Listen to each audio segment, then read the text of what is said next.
Bismillahirrahmanirrahim. An Abi Thalhah radhiyallahu anhu qala Rasulullah sallallahu alaihi wasallam atani atin min indi rabbi azza wa jalla faqala man shalla alaika min ummatika salatan kataballahu lahu biha asra hasanatin wa maha anhu asra sayyiatin wa rafa'a lahu asra darajatin wa radda alaihi mislaha sadaqan nabi. Dari Abi Thalhah radhiyallahu an, semoga Allah meridhoinya, bersabda Nabi kita Muhammad sallallahu alaihi wasallam, atani atin, telah datang kepadaku salah satu utusan dari Allah Subhanahu wa taala, min indi rabbi azza wa jalla, yakni malaikat Jibril. Kemudian Jibril berkata, faqala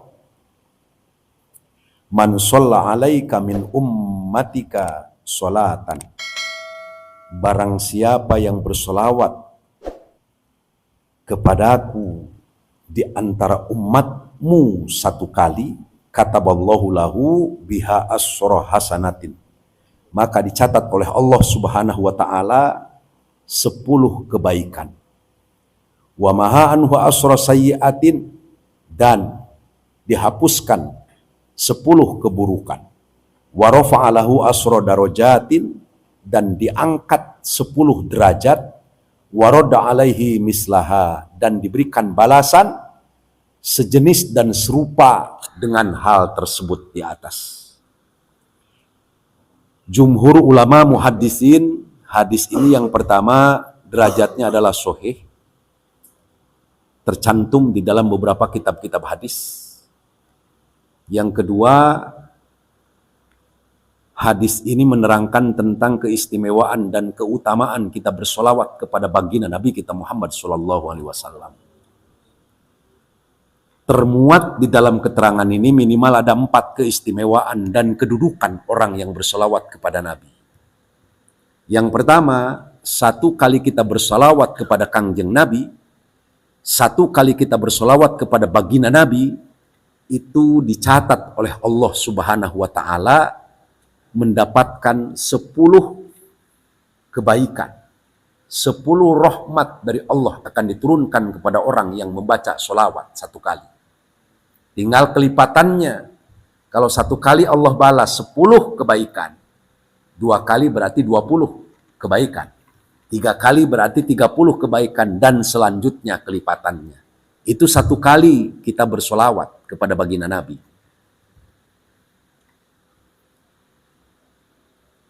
Kedudukan solawat ini menjadi prasyarat di dalam beribadah kepada Allah. Kenapa menjadi prasyarat? Contoh misalnya, kalau kita di dalam sholat, baik tasyahud awal ataupun tasyahud akhir, tidak membaca sholawat, maka tidak sah sholatnya. Artinya begitu urgennya, begitu pentingnya kedudukan sholawat di dalam beribadah.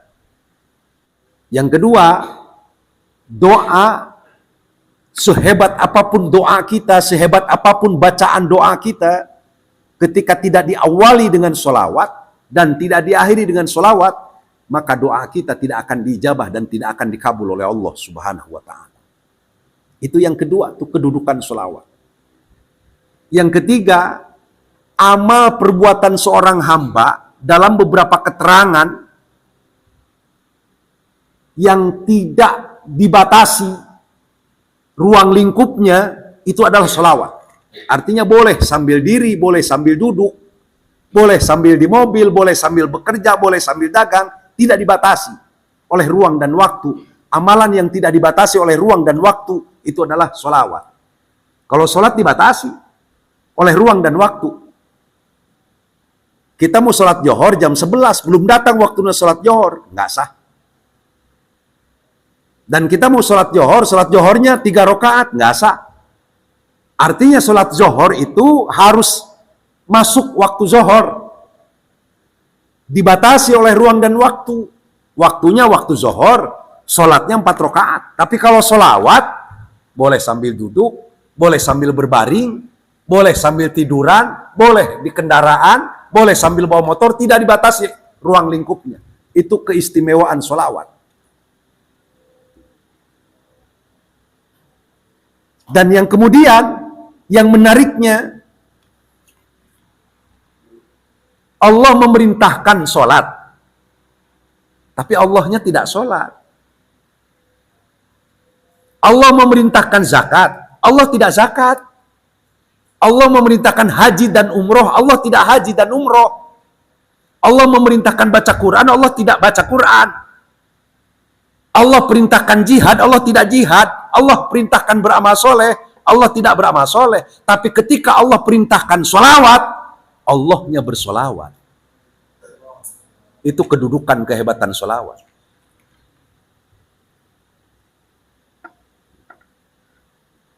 Allah perintahkan kepada kita taklim. Thalabul ilmi faridah. Apa Allahnya taklim? Enggak. Tapi ketika Allah memerintahkan kita umat Rasulullah supaya bersolawat, Allahnya ikut bersolawat. Innallaha wa malaikatahu yusholluna 'alan nabi. Ya ayyuhalladzina amanu shollu 'alaihi wa sallimu taslima. Kemudian amal-amal lainnya yang dilakukan dengan riya itu menggugurkan amalnya. Hanya formalitas saja. Tidak akan sampai. Tapi sholawat mau dilakukan dengan ikhlas, mau dilakukan dengan riya, mau diketahui oleh orang maupun tidak diketahui oleh orang, sampai kepada Allah. Maka ada orang yang disebut ahli sholawat.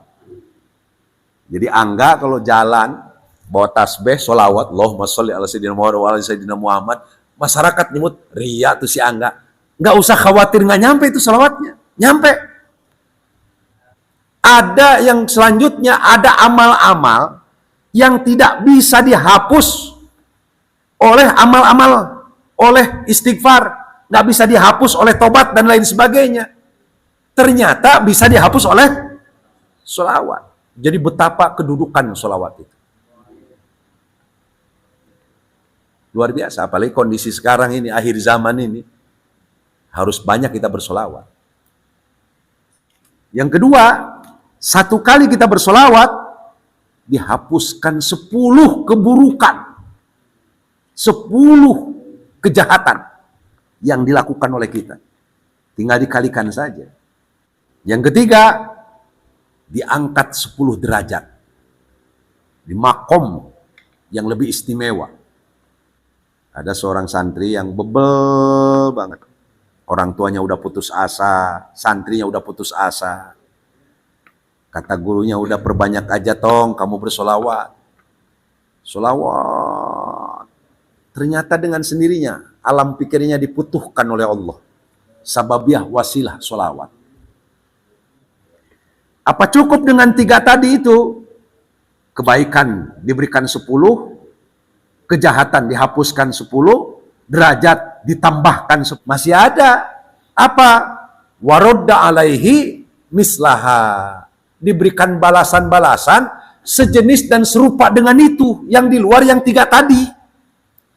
Berarti kalau warodda alaihi mislaha itu kan semisal dengan itu, berikut utang juga masuk, jodoh juga masuk, kecerdasan juga masuk, dan lain sebagainya. Itu yang dimaksud, saudara-saudara sekalian. Ya. Ini babnya masalah bab sholawat. Supaya kita kondisi situasi seperti ini menjadikan solusi kehidupan dengan sholawat. Tanpa dengan sholawat tidak akan menemukan solusi jalan keluar yang terbaik. Maka innallaha wa malaikatahu yusholluna 'alan nabi ya ayyuhalladzina amanu shollu 'alaihi wa sallimu taslima. Sesungguhnya Allah dan para malaikat bersolawat. Maka wahai orang-orang mukmin, bersolawatlah kamu kepada Nabi dan beri penghormatan salam kepada Nabi. Solawatnya Allah itu adalah bagian daripada limpahan rahmat yang tidak terputus setiap waktu, setiap saat. 24 jam rahmat Allah menyertai kepada baginda Nabi. Baik baginda Nabi ketika masih wujud di dunia maupun baginda Nabi setelah pulang ke ajali.